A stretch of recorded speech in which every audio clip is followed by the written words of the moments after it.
Today we're going to be talking about creatine.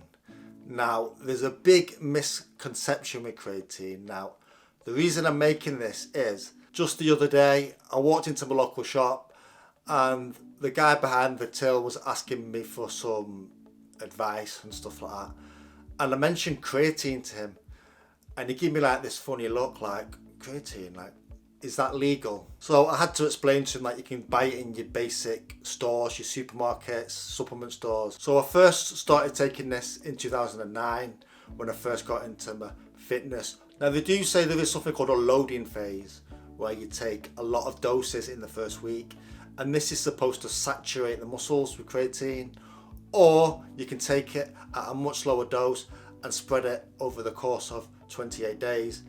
Either way, both have been shown to work, but if you want to avoid any side effects, usually the longer period is better. I myself recently just started back on it, and I started on just taking 3 grams a day for 28 days, and by the end of those 28 days, muscle saturation is supposed to be complete. So a common asked question is, does creatine increase body weight?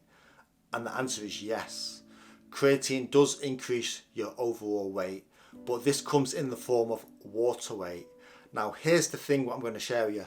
The water weight isn't external water weight, and what I mean by that is it's actually internal in the muscle. So it actually makes your muscle bigger.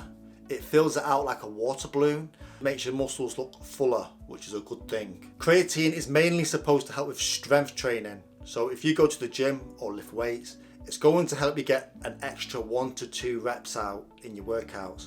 Now that doesn't sound like much, but when you add together how many sets and reps you do over your workout and over the course of a full week, this definitely adds up.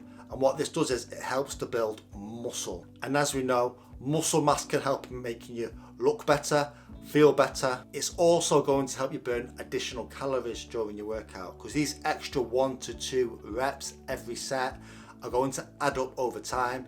It's pushing your body a bit more and it's going to burn more calories. Also, over time, your strength is going to get better. Also, while in a calorie deficit for fat loss, it's important that if you want to look good once you get to your ideal body fat, that you maintain as much as the muscle as possible so that you've got that great shape and you can see your muscle definition once you've got rid of the fat. So creatine does help in building and maintaining strength during a calorie deficit, which is exactly what you want. One of the biggest factors that everyone cares about is, how do you look on creatine? Now personally, while I'm on creatine, I'm stronger and I actually look better, and I'm going to give you an example now.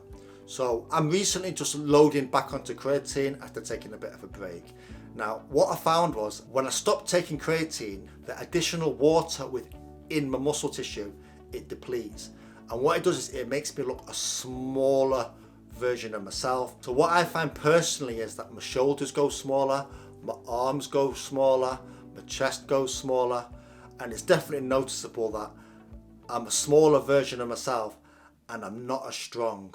Now this is just my personal experience. It could be different for somebody else. And the big question is, can men and women take this supplement? Yes, you both can.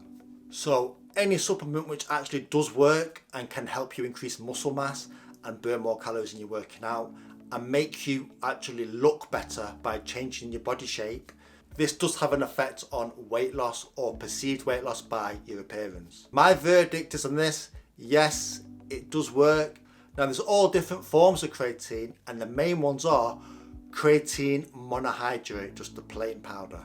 And if you want to go for extra purity, it's the Crepure version. So it's creatine monohydrate, Crepure. It's a little bit of an update on these 2 products that I've been using. Both of them are creatine monohydrate. One of them is the creatine Crepure from Reflex, and the other one is the micronized creatine powder from Optimum Nutrition.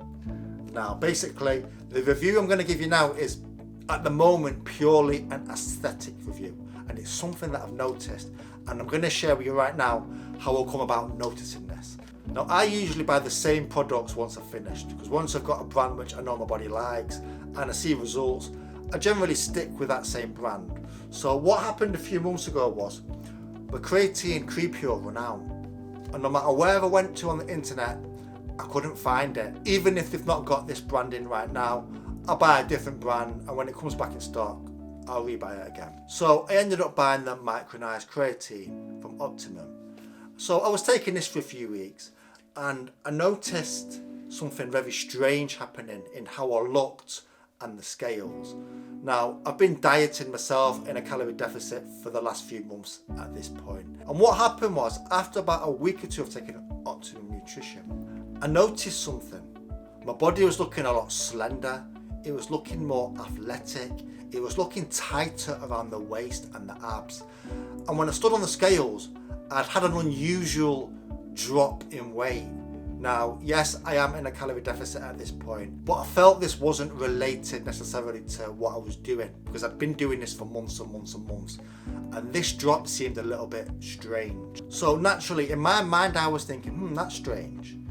And it got me thinking, does this one actually work? Because when you start taking creatine, it increases body weight, and when you stop taking it, it decreases body weight. Now, if this was in theory a placebo, then in theory I would then be losing the additional water weight which came with it. However, it looked as though I wasn't losing that aesthetic or the muscle. And what I mean by that is, it looks like the muscle was still retaining water inside. I was only losing external water, and that was revealing more my body shape, my muscle definition, making me look more athletic and leaner. Now, as I'm somebody who really does listen to my body, and I've had these two in the cupboard over the last few weeks and months, it's a bit odd that my body tells me one day, Paul, take this, and another day, Paul, take this. And I've kind of been taking them here and there sporadically, kind of like mixing the two, just taking one dose a day. And I've noticed on the days when I take this one consecutively, I do look leaner. And then when I take this one, I lose that definition, and I get that little bit of bloat around the belly and the sides. So this is something from an aesthetics point of view I have just noticed, and I thought I'd make a video right now. So I'm going to do a deep dive. For the next 30 days, I'm going to take this one only. I'm going to track my strength, the scales, and how I look. And then I'm going to update you on that. And then what I'm going to do is I'm going to take the Pure for 30 days, and I'm going to monitor everything the same. That's just a first-hand user experience of what I have personally noticed. If you're interested in keeping up to date with that, guys, subscribe to the channel, and if you found this useful, please like the video.